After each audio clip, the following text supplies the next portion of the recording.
Bonjour à tous et bienvenue sur Afrique Sport pour la matinale de ce mercredi 13 octobre 2021 que nous débutons avec les éliminatoires du mondial, déjà éliminés dans le groupe H où la qualification est revenue au Sénégal. Le Congo et le Togo s'affrontaient pour l'honneur ce mardi à Brazzaville à l'occasion de la 4e journée. Ce duel a tourné à l'avantage des éperviers qui s'imposent 2-1 sur des buts de Plaka Fessou et de Kevin Denkai et offrent une première victoire à le sélectionneur Paulo Duarte.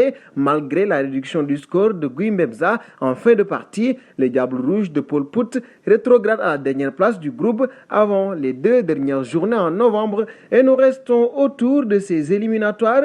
La course en tête du groupe G des éliminatoires du Mondial 2022 se révèle toujours aussi indécise. Le Ghana a mis la pression en allant s'imposer au Zimbabwe 1-0 grâce à un but du Gunner Thomas Partey à la 31e minute, mais l'Afrique du Sud n'a pas tremblé quelques heures plus tard et les Bafana se sont assurés de conserver leur point d'avance en tête en disposant de l'Éthiopie 1-0. L'Éthiopie et le Zimbabwe sont officiellement hors course et tout porte à croire que le dénouement de ce groupe se jouera lors du Ghana-Afrique du Sud de la dernière journée en novembre. Un pas chez les Algériens et de 31, l'Algérie n'a fait qu'une bûcher du Niger 4-0 pour reprendre la première place du groupe A des éliminatoires à la prochaine Coupe du Monde et enchaîne 31 matchs sans défaite, comme nous le révèle le compte Stade du Foot. Les Fennecs ont battu de nombreux records suite à cette nouvelle victoire. Et nous filons en Espagne pour la seconde partie de cette matinale du mercredi 13 octobre 2021. Le Camp Nou Stade du Barça, dont la jauge était jusqu'à présent limitée à 60%, va bientôt pouvoir refaire le plein. Les autorités catalanes ont en effet décidé d'alléger les restrictions sanitaires dues à la pandémie de Covid-19. La nouvelle intervient dans un moment crucial pour le club avec 3 matchs prévus en 8 jours dans son stade de 99 000 places.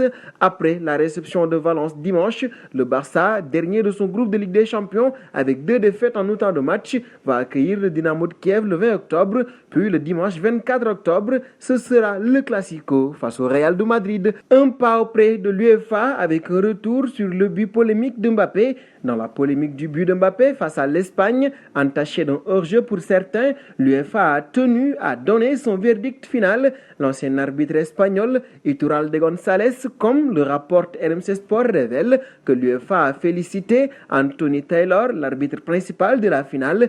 Ils n'ont pas accordé la plus grande importance à cette action car, au sein de l'équipe d'arbitrage, ils sont très clairs au sujet de ce qui est hors-jeu, a affirmé Iturralde sur la Cadena Ser. Nous terminons autour du Barça. Le Barça a officiellement communiqué sur la blessure d'un de ses défenseurs qui va quitter sa sélection de manière prématurée. Il s'agit de Ronald Araujo avec l'Uruguay. Il s'est en effet blessé à la jambe droite lors du match de qualification à la Coupe du Monde contre l'Argentine, perdu 3-0, a annoncé le club catalan. C'est un coup dur pour le FC Barcelone. Nous arrivons au terme de cette matinale du mercredi que nous bouclons avec notre question du jour. Lors de ces 4 journées d'éliminatoire au mondial, quelle équipe africaine vous a le plus marqué? Vos réponses seront attendues en commentaire. En attendant, n'hésitez pas à vous abonner sur Afrique Sport pour ne rien manquer des informations autour du football.